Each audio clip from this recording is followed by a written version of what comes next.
All right, everybody, we're live. Welcome to EdGeekCast episode 12. Tonight we're going to be talking about coding with kids. I will be your host for tonight. My name is Lucas Gillespie. I am the Director of Academic and Digital Learning for Surrey County Schools. I am a gamer, and of course I'm a geek. That's why I'm here. And I'm going to be your host. And as always, I'm joined by my fellow super geeks, the awesome. Let's see, what are your names there? Can't see on my screen. Nancy Mangum. That's right. Hello, Lucas. I'm Nancy Mangum, and I'm a digital innovations coach at the Friday Institute. I'm a passionate educator, an energizer bunny, and sometimes called a troublemaker. And Jennifer Lagarde. Hey, I'm Jennifer Lagarde. I am a school librarian in Wilmington, North Carolina, and that's all I'm claiming tonight. That's it. Wow, Jennifer. I know, you still have a 20-minute introduction, but not tonight. Oh, okay, I still think we definitely still need some music to start off the show. You need a soundtrack. Lucas, get on that. I'm on it. We do have we do have an EdGeekCast Spotify playlist for our fellow our EdGeek followers out there. So we'll have to make sure I'll post that to Twitter, so you can get your Spotify EdGeekCast playlist on. And we're open to suggestions for that playlist too. You know, whenever we drop, and I think we need to go back through some of our back episodes. I know "Don't Stop Believing" by Journey. And some others are mentioned in former episodes, and we need to add those to the playlist as well. So anytime we drop song names, we're adding it to that list. So, I think we're heavy in the 80s, though. We have a heavy 1980s playlist, that is for sure. Yeah, best decade for music, of course, right? Yeah, there you go, right? Best ever.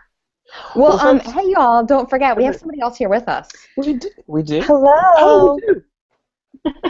It's not your dad. Yes, well, hello, everybody. I don't know, Chris. can you hear me? Oh, there I am. Yeah.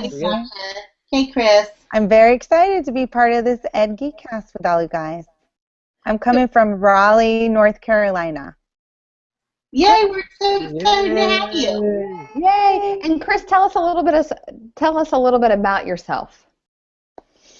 A little bit about myself. Well, I can't think of any 80s songs I like, but I am... Stop the broadcast. Prerequisite for the show. Stop the broadcast. We're going to edit that out. That's okay. We're going to edit it out.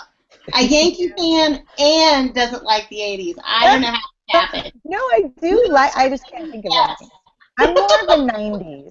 More of a 90s. Okay, so Chris, what is your favorite 90s song? Oh, gosh. I would probably have to say I love the Violent Femmes and Shriek Back. Wow. Write it down. New song for Shriek the... Back and the Violent Femmes. So I am coming from Raleigh, North Carolina, school library media coordinator at Bug Creative Arts and Science Magnet Elementary. And very excited to be here tonight. Well, we're glad you're here. Yay, we're excited too. Yes. All right, Violent Femmes coming to the playlist. Violent All Femmes. Shriek Back. And good Shriek stuff. Back.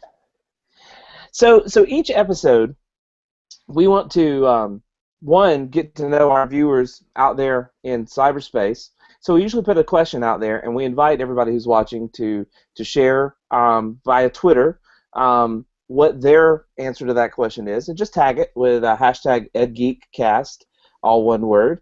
And then, of course, this is also questions that help us to get to know each other, and, of course, our special guest.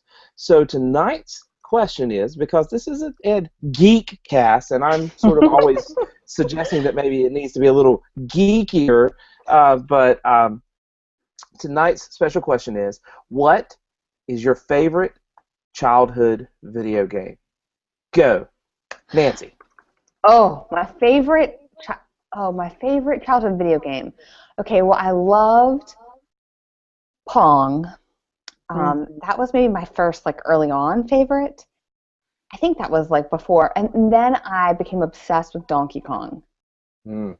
I think Pong was before Donkey Kong, right? Pong was, old school, the Commodore 64 computer, right? I remember that. Even before that. Oh yeah, Okay, well, Pong. I remember the first computer we had that had the cassette tape. Like and I know we've talked about that on this show before, so. But Pong got me hooked, or got me kind of started, but then Donkey Kong, loved it. I had the little like tabletop Donkey Kong. I love it. Oh, those are Got so it for cool. Christmas, and that was like the best thing ever. Love I that always thing. wanted one of those as a kid. I wore it So out. cool. Awesome. That is cool. Tabletop. Yeah, do you know what I'm talking about? Like the Yep. little. They were little tiny miniature arcades. Like Yes, top of your table. exactly, exactly. We didn't have like an Atari that we hooked up to our TV, but I did have that. That's way cool. Well, I was Jennifer, what living the about life. you? Okay, well, I've got a tie. The first video game system we had was the Atari 2600. And my favorite game was definitely, because I always went for the least popular or what would be later voted as the worst video game Oh, ever. no, no.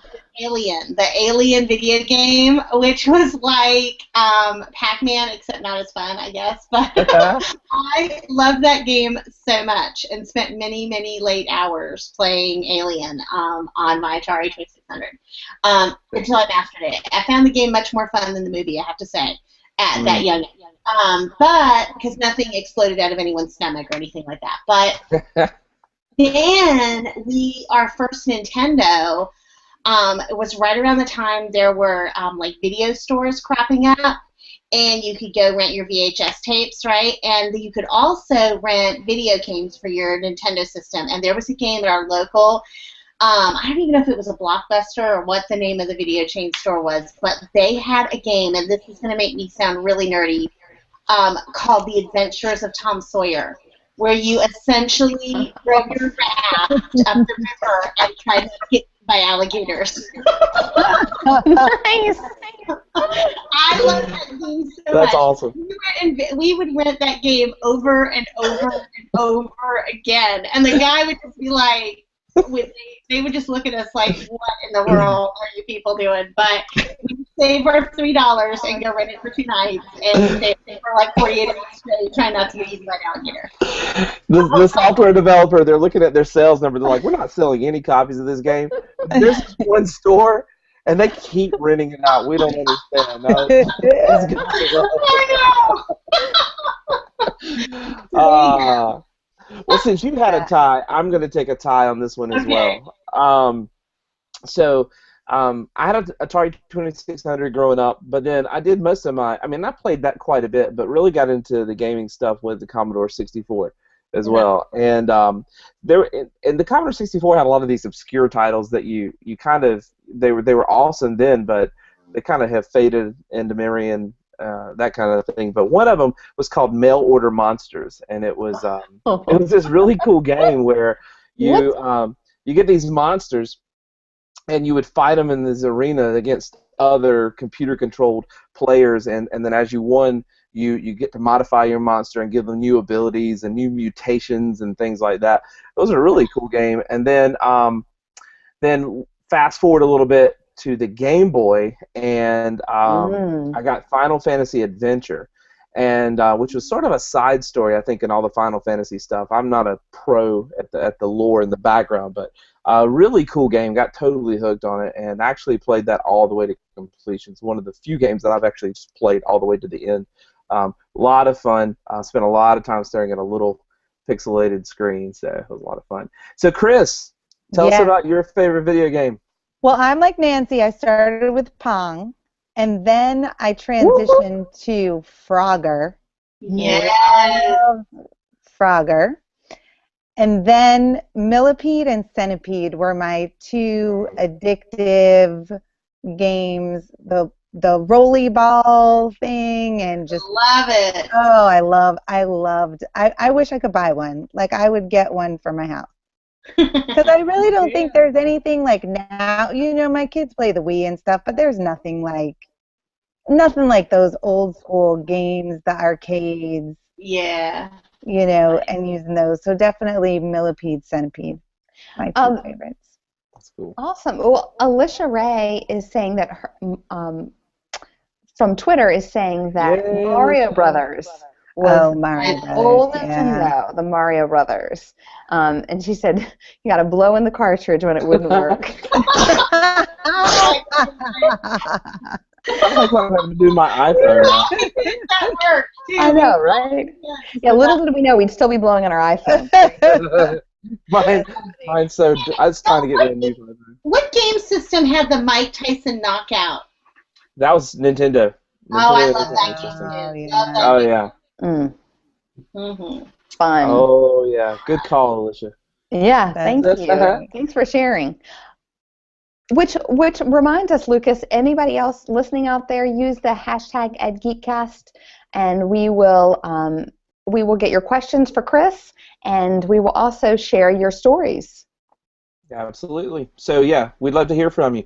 Okay, so tonight we're talking about coding with kids, and Chris, that's why we have you here. We'd love for you to talk about the work that you've done at Bug Elementary and working with students and coding and how you get started. Tell us how you get started with things like that. What programs, what apps, all that good stuff. We want to know. We want to know all about it. So Yeah, we got lots of questions. Lots of questions? Oh boy, I hope I can answer them.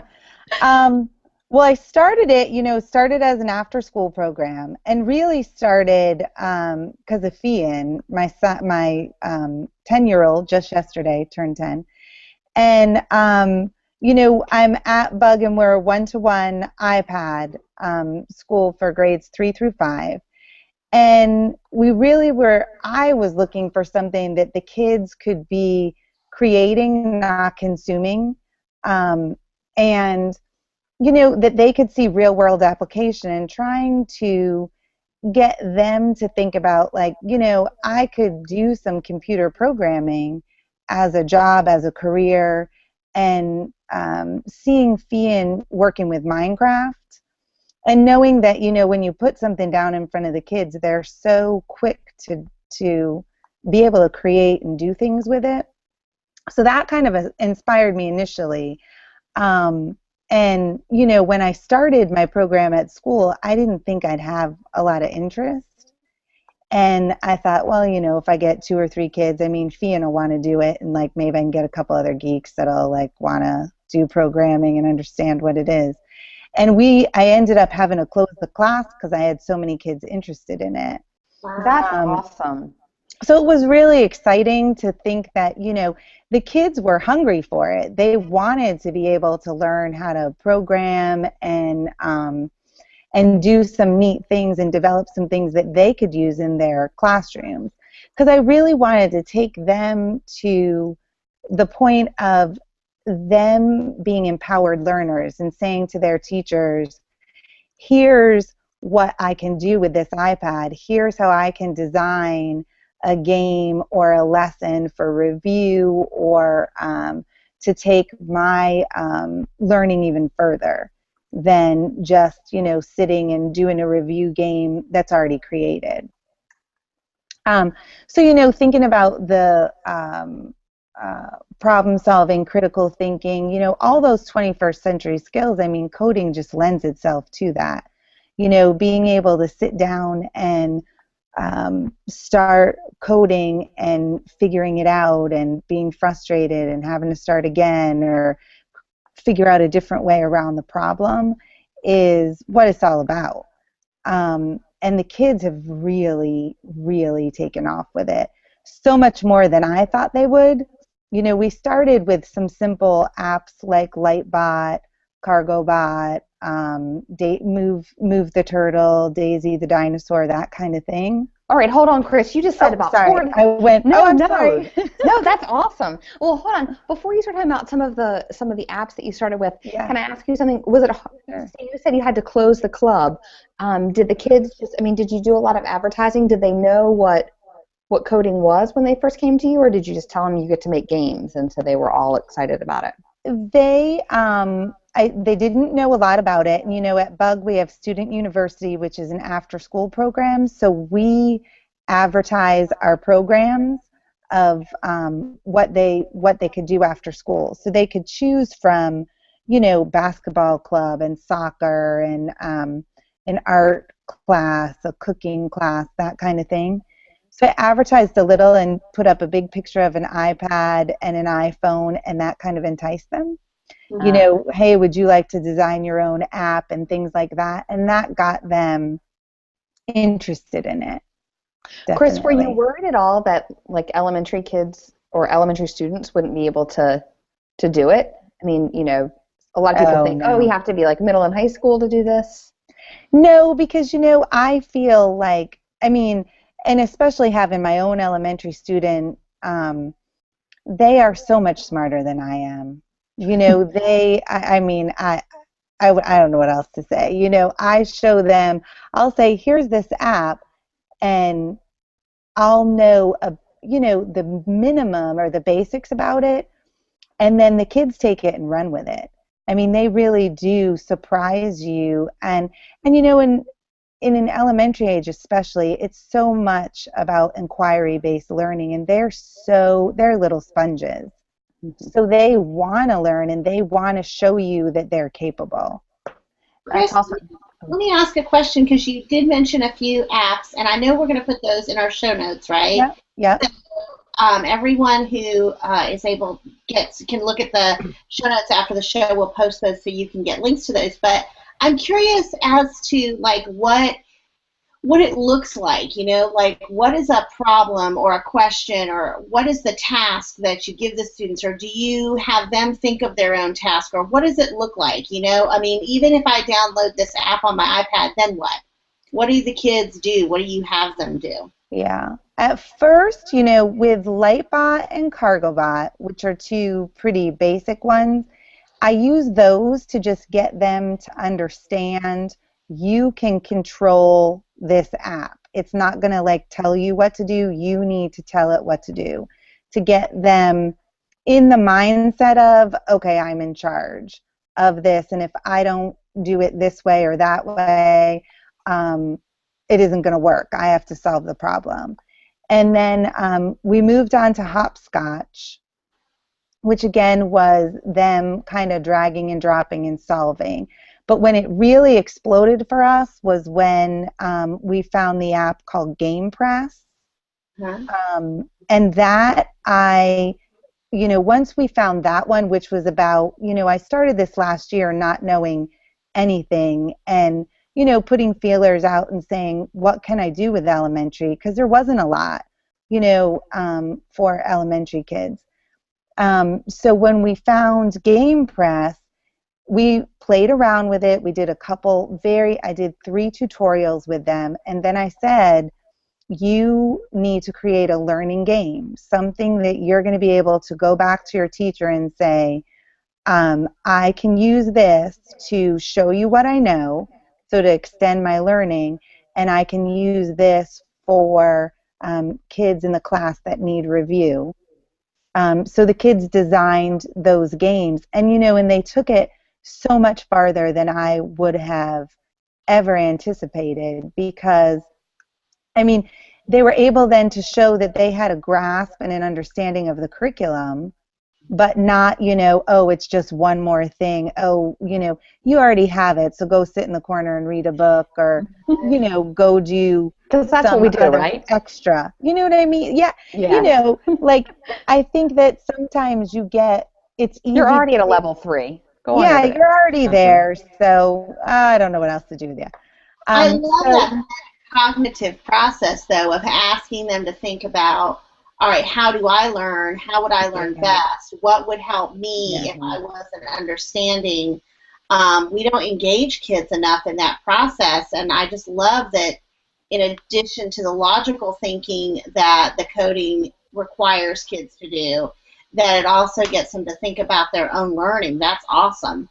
And I will tell you, like, they've put tricks in, you know. Last year, Fian had to present it to our area superintendent, one of the games that he had created, and it was about similes and metaphors. And he brought it to the superintendent, who said, okay, you know, looking at a 9-year-old going, yeah, show me, I'm sure I'm going to be stumped by these questions. Well, he got all the questions wrong. Oh, my goodness. And Fian said, well, the problem is, you're not reading the question, and that's what happens with adults. adults think that you know everything and you're not reading the question. And I thought, oh my gosh, to the area superintendent. But it does go back to like what you're saying, Jennifer, like he's thinking about, you know, when I take these EOGs, there's trick questions. I'm designing these questions in that same way, and the kids got it, but the adults, you know, don't think about that. Oh, That's I love it. awesome. And I think it even is a step beyond, I mean, many steps beyond the EOG. I'm just thinking about my own life, and the last 2 weeks I've been dealing with printer problems at my school, and realized late in the game that I had skipped a step many steps before because I didn't read the directions. And That's never happened to me. I know that Jennifer. process of really reading something thorough and following all the steps is so important in all aspects of life, including aspects that are far more important than the EOG. So Yes.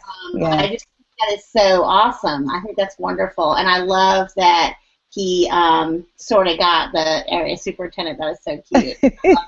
It was, and you know, and now, I mean, this is going to be our second year, so I'm trying to do, you know, last year was new for me. I wasn't really sure where it was going to go, and so this year we're trying to take it to the next level. At the end of last year, we did a little bit of Tinkercad and doing some designing and 3D designing, and we were fortunate enough to have Nathan Stevens come with a 3D printer and have the kids design on the computer and then print it out.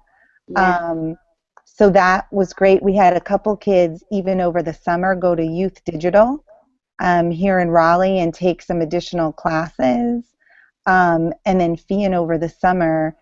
I mean, and this to me says, you know, when they want to go out and they want to continue it and they want to take their own time and continue with that inquiry, I mean, that's just priceless. You know, Sophian's in the middle of teaching himself JavaScript right now. Wow. To write some stuff. And I mean, we're talking about 8, 9, 10-year-olds. Right. You know, if you give them the chance and the tools and the time and the opportunity, they'll create some amazing things. And it goes to all those 21st century skills they need, the critical thinking and the problem solving and collaborating. I mean, our coding class in the afternoons, the kids barely even talk to me.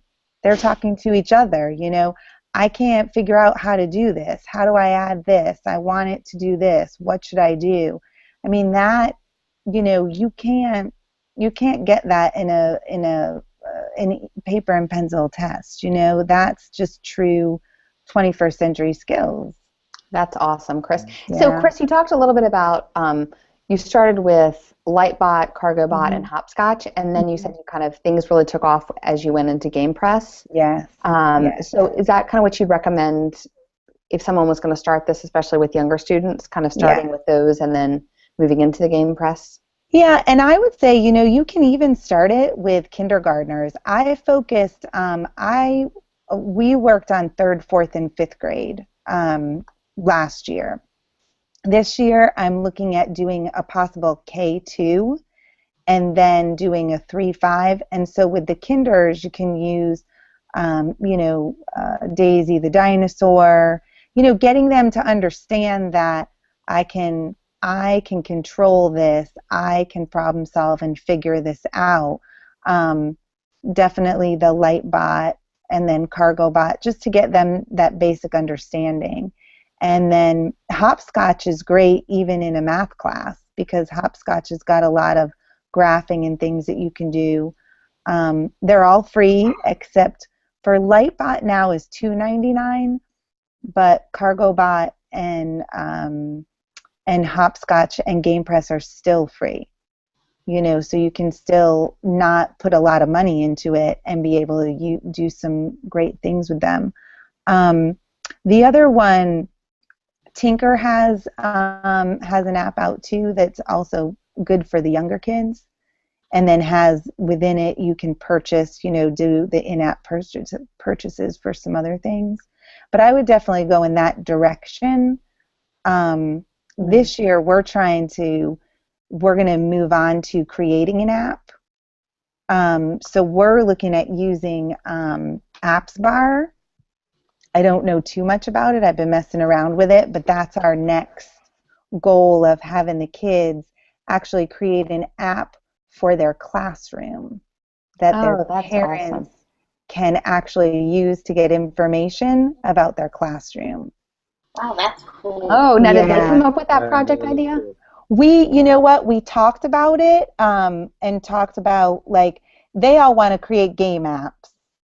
Of course. So I try to, and you know what, I try to marry the two, like, you know, and I want them to do that too, but I also want them to see how they can have an impact in their classroom, in their school, and help their teachers too, not just, oh, let me create this game, but what else could I do? And I'm really this year too trying to focus on them being a little bit more socially conscious, and what can we do within our building, within our community, that we may be able to create something that could make a big impact.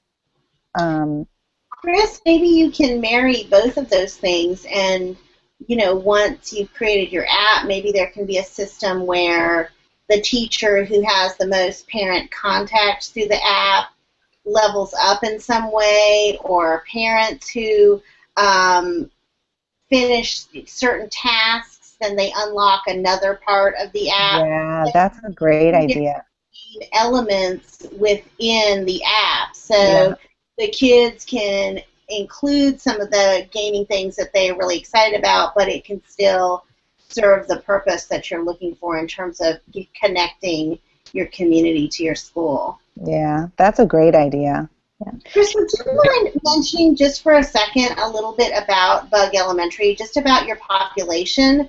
Because I know Nancy and I, obviously Nancy many, many times has been to Bug. I've been there a couple times. Lucas, I don't know if you have.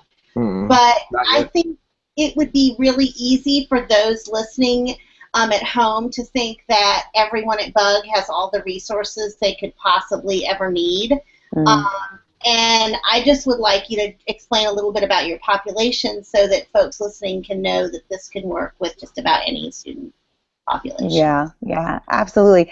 I think I'm glad you brought that up, because I think that's the biggest surprise when people hear about the things that we do at our school. So our school we're about 625 kids located in Southeast Raleigh. We're a magnet school, which means we're in an area of Raleigh that not a lot of people want to send their kids to, so we have our magnet of creative arts and science to bring in those families from the suburbs into our school.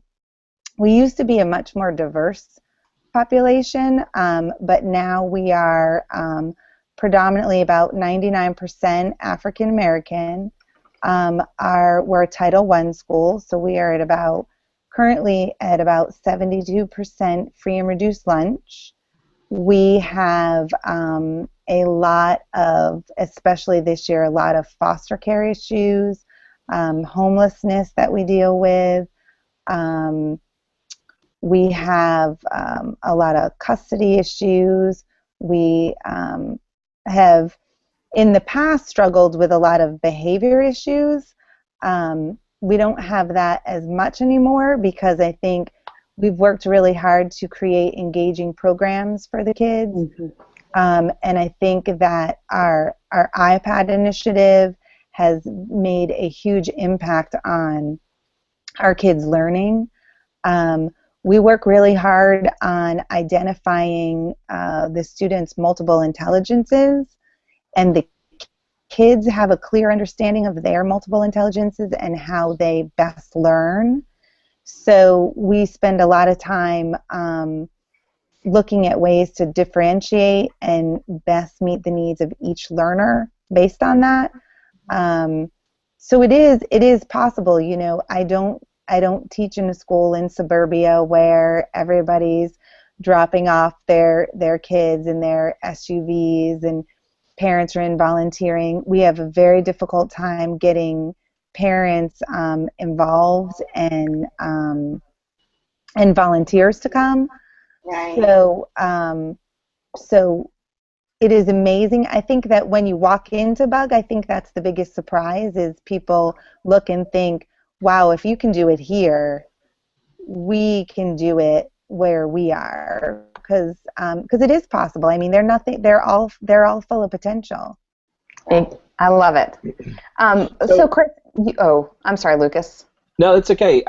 So Greg Garner has asked some questions via Twitter, and I'll kind of you've answered some of these, but I kind of want to take one of his questions and get you to talk a little bit about that. And you alluded to it a little bit, but when you got this started, how did it spread? Like how did you generate that interest amongst the students, or did they take care of it themselves? And also, piggyback onto that, tell me about the breakdown of boys to girls in this and the differences there. Well, I'll tell you, that was so when we started, we had to close it because I could only the first round I limited it to 12 students because I wasn't sure how it was gonna go my first semester.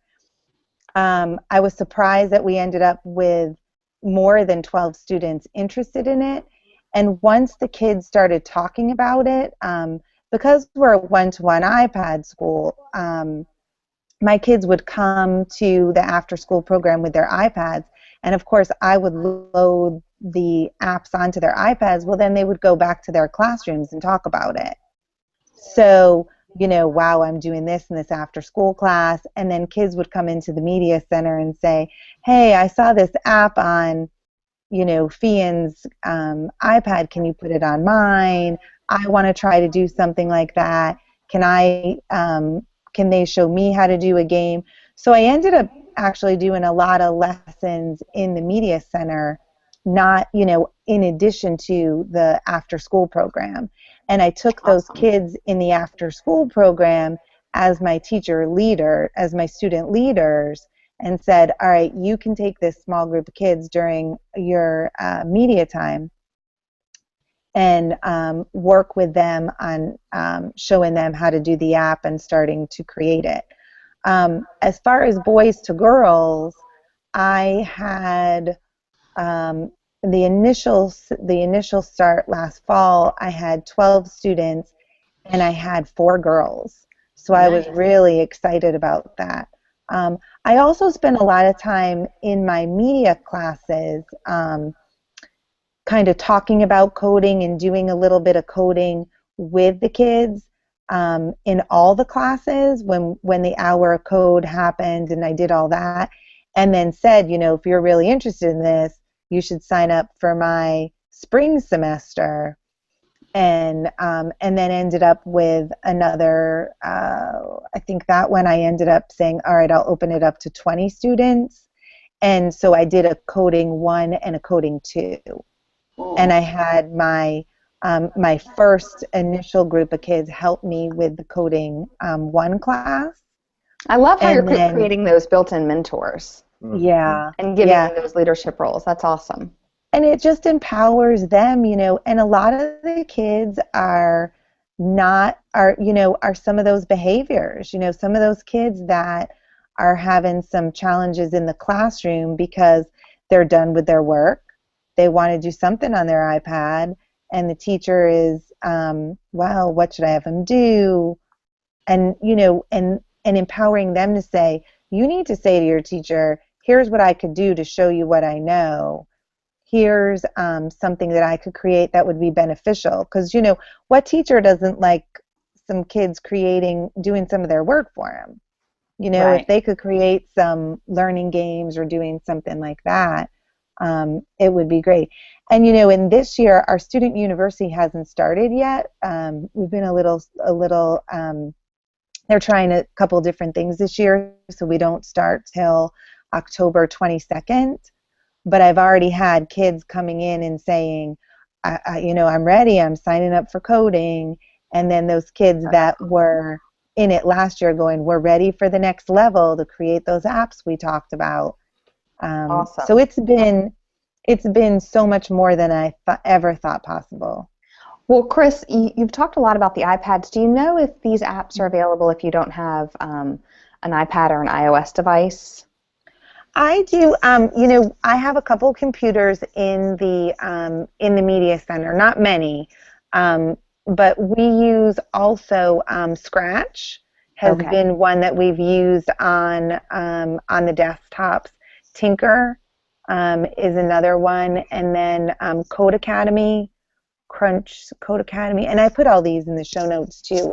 Code Academy and Mobile Design Kit is another great one, and a lot of them. I can't stress enough that I'm not an ed geek. I'm here on EdGeek. Woohoo! But you are now, girl. You are now. I'm really a book geek, and and so I certainly don't know everything, and it's even if you don't know a lot, like, don't let that hold you back. Like, look at, go on code.org or go on learn.code or Code Academy, and they have great tutorials and just simple videos to kind of get you started. You don't have to be all-knowing, is what I really want everybody to know. Chris, that is awesome. As my friend Jennifer would say, that's amazeballs. Right. I know you're gonna. Nancy's friend Jennifer wants to ask one more question. Yeah. And that is, you said, Are we speaking in the third person now? Yes, exactly. That's Okay. how his personality is. It requires a third person. It's that time of the night. That's true too. But you said, I'm not an ed geek, I'm a book geek. And that made me just wonder, what would you say to those librarians out there who would say, this is not my job? My job is to put a book in a kid's hand and to check out books, to read a story, and send them back to class. What do you say to those librarians who think you're crazy for doing this? Wow. I think I enjoy that too, because I love finding the right books for kids and having them embrace reading too, but I also know that I want my space to be the hub of the school, and that's what we call it at our school, the hub.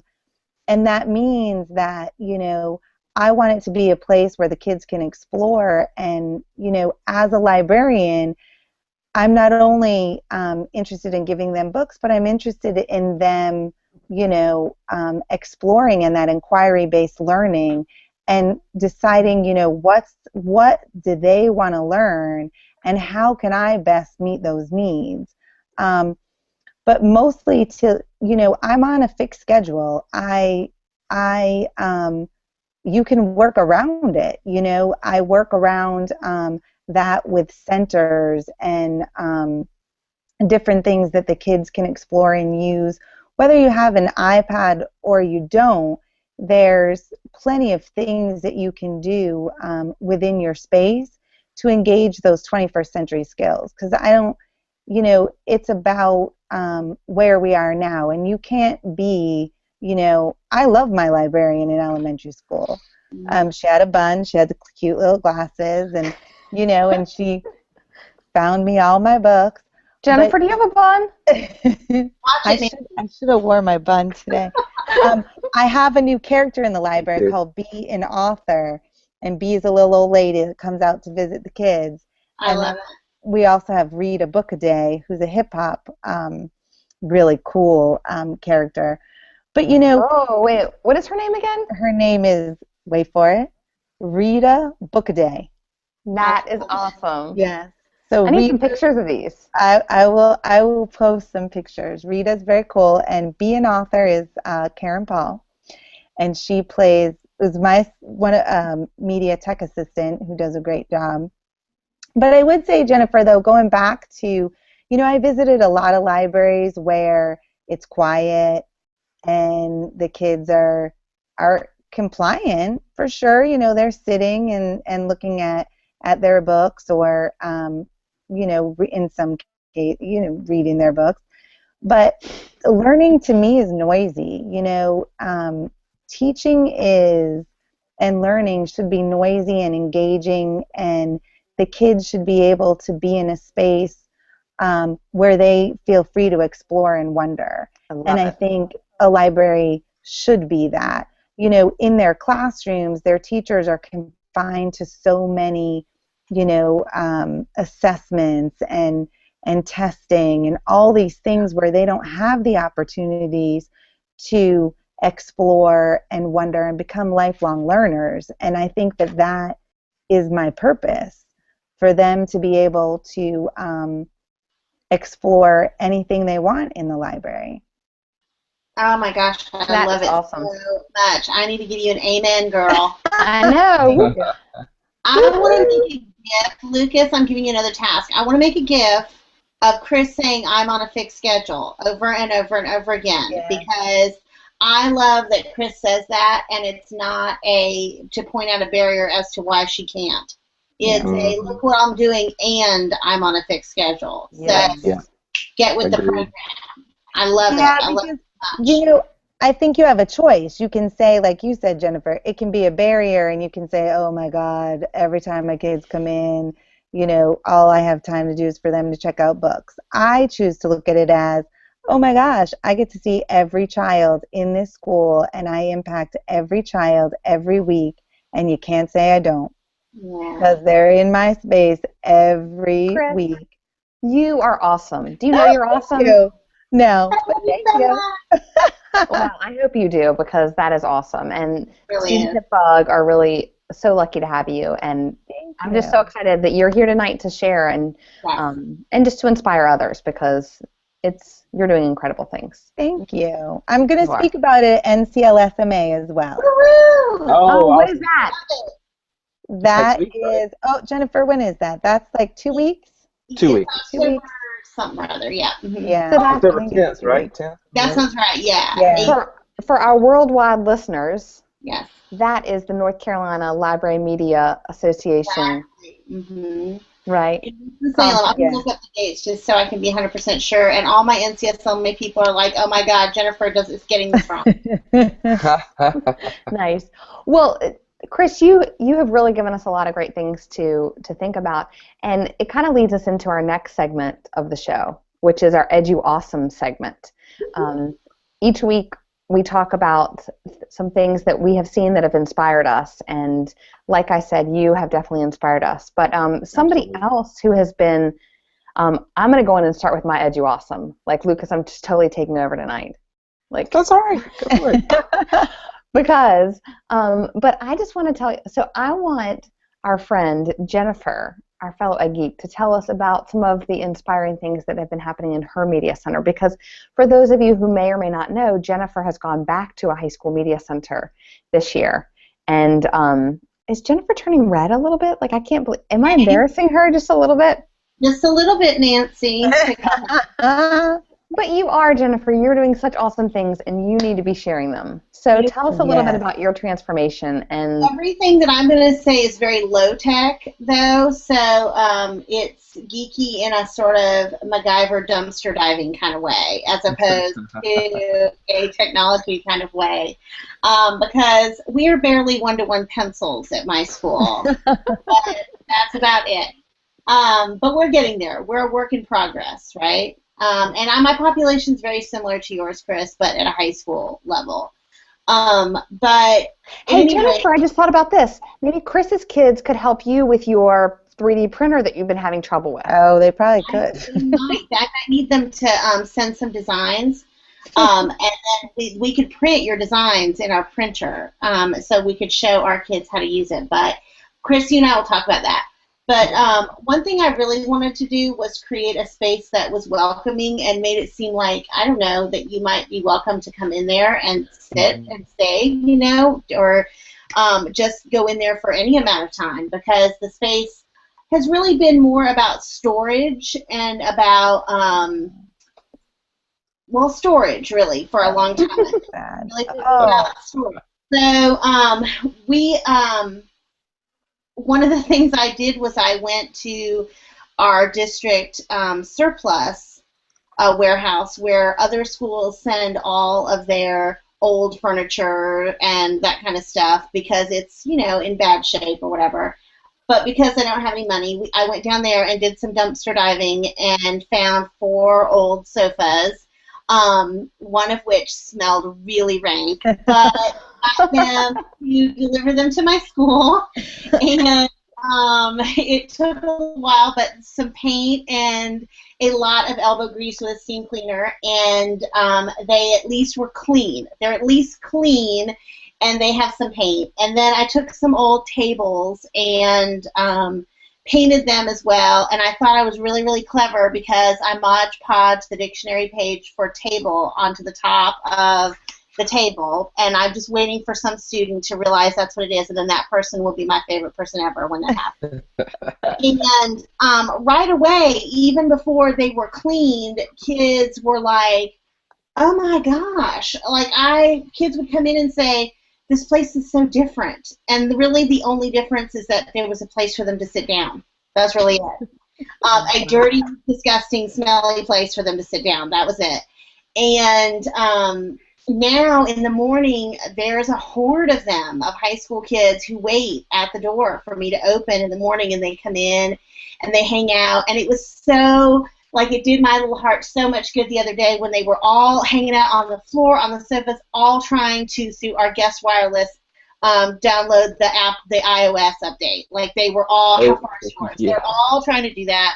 It was a disaster. But what I realized is that they need power outlets, and of course we don't have, that's a premium. So I, with some Velcro and zip ties, turned our tables into charging stations with a power strip and attached them to the sides of the table and then ran them to the power outlet. So we're doing that is awesome. That's a great idea. Low tech is a $3 power strip and, like I said, some Velcro and some zip ties, and just trying to make our space usable on a dime. We don't have any money to revamp it, but really it's not about it being the newest or best furniture. It's just about a place that welcomes people and is usable, that serves their needs. So that is it. We're starting with really basic stuff, like a place to sit or a search station. We didn't have any search stations for kids to look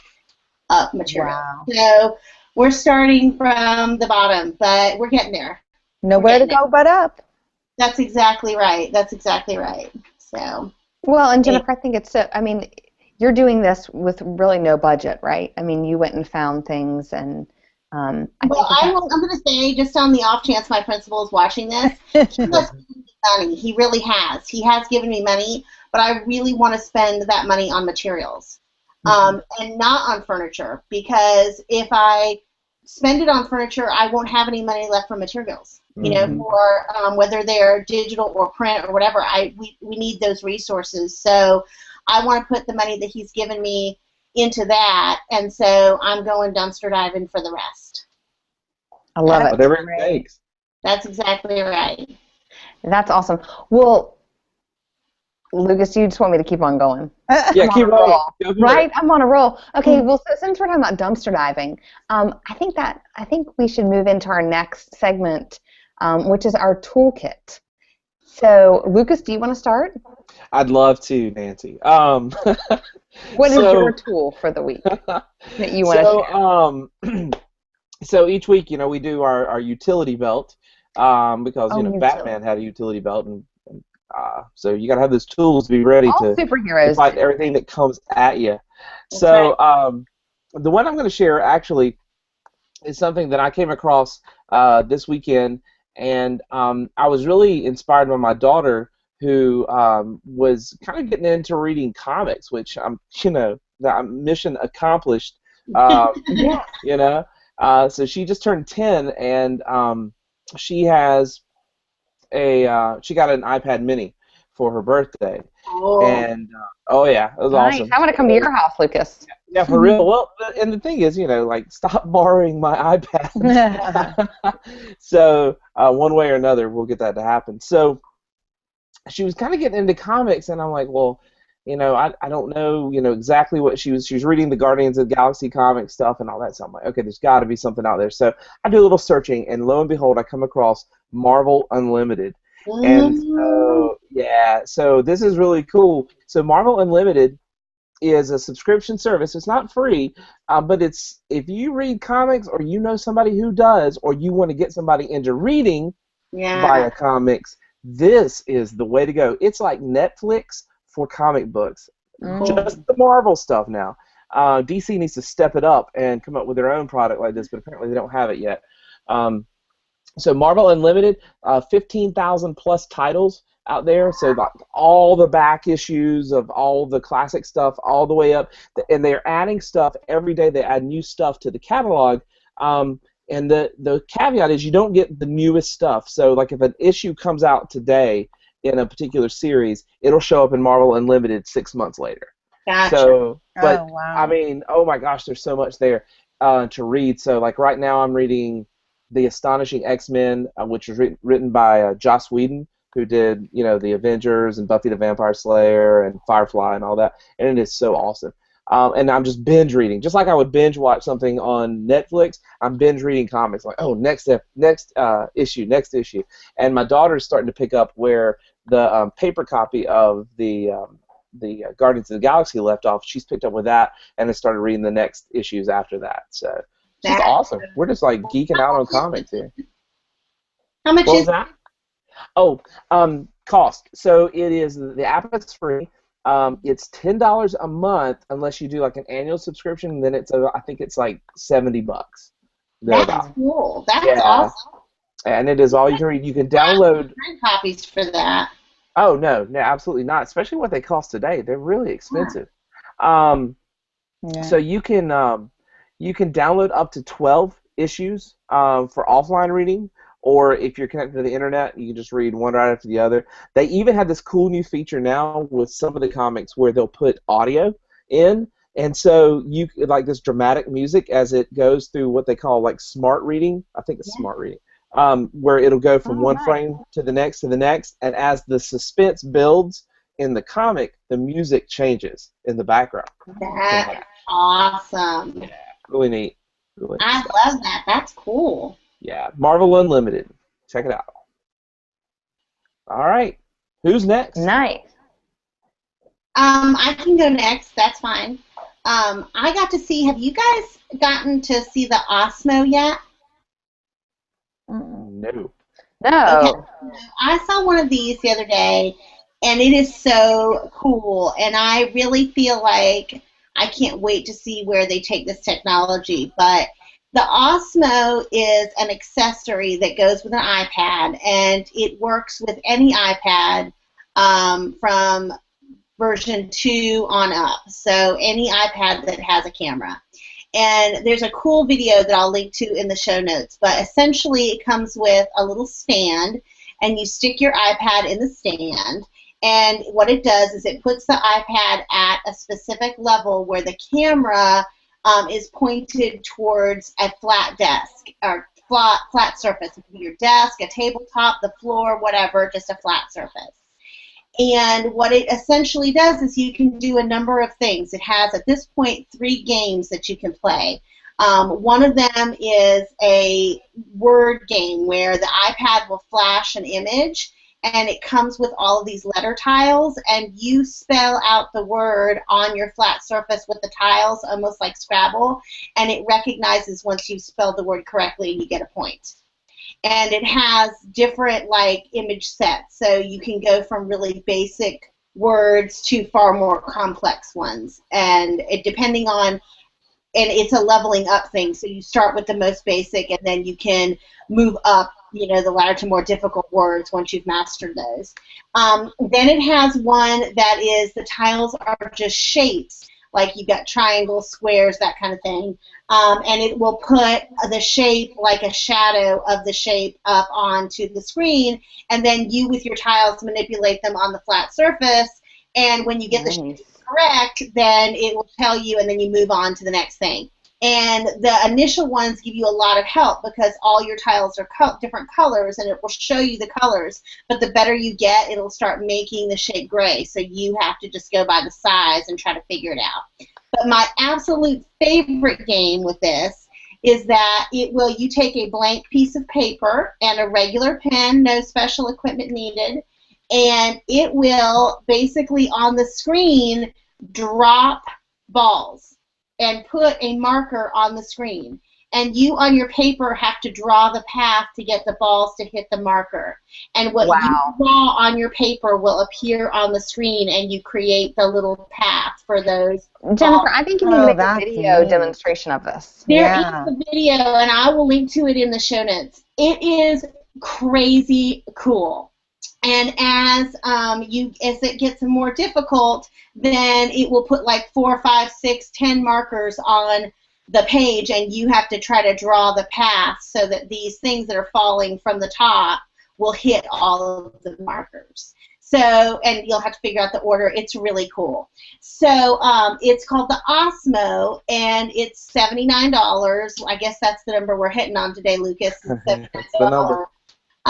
Which, it's brand new. I think prices will go down once people have ordered them and that kind of stuff. They say it's regular $99, and then it'll be $79.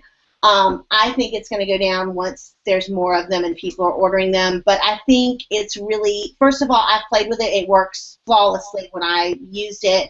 But then, second of all, I just think there's so much potential for what it's going to do as it gets better. So it's so cool. It's really kind of a younger kids kind of thing with the iPad. I mean, but I think high school kids would love it too. But it's really in terms of learning for younger kids. But it's pretty neat. That is awesome. Cool. Apparently, augmented reality is just apps and such are just getting better and better. Alicia Ray just suggested via Twitter a really good one, and she showed it to me this week, called Col AR or COLAR. Kohler. I don't know if I'm pronouncing it right, but it's really, really cool. And what you do is you get you print out these like color sheets or whatever.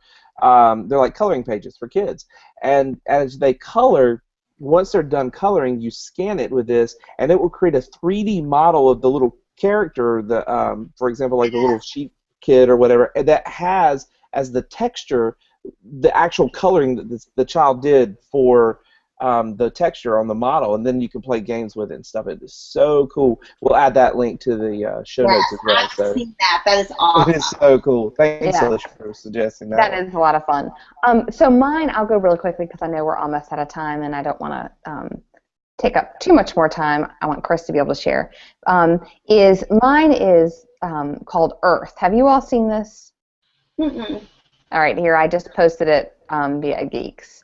So, but it's called Earth, and okay, I know we've all seen like Google Maps and Google Earth, but in this version of Earth, you can click on the bottom left-hand corner. You click, I want to try to screencast, but I'm afraid it might not. I'm afraid it might crash us, but you click on the bottom left corner, and you can select different overlays, and so it shows you a real time. Like if I select temperature, it'll show me in real time by color coding where the different temperatures are, where the hottest spots are, where the coolest spots are, and in real time it'll also show wind patterns, so you can look at it, and it's all real time.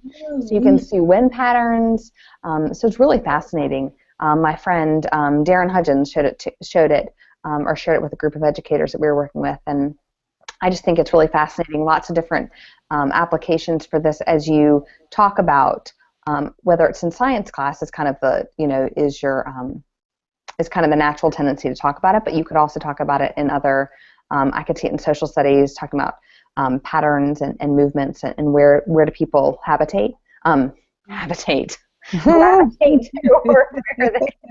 it's late. You're tired. It's late. Where do you habitate? Check out Earth. I just shared it via Twitter, but we'll also have all of these in our show notes. Yeah. Right. Okay. Well, Chris, I know you've talked.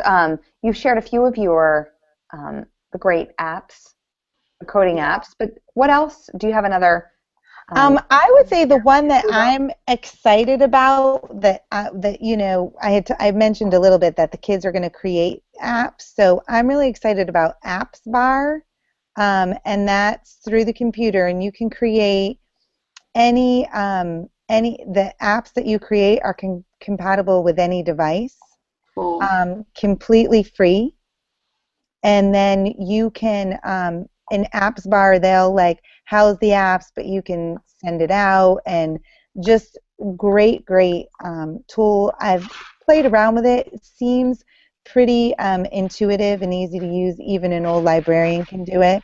So that means I think the kids will really be able to do it. So that's Apps Bar. I love it. That would be the one that I love. As an old librarian, I appreciate that.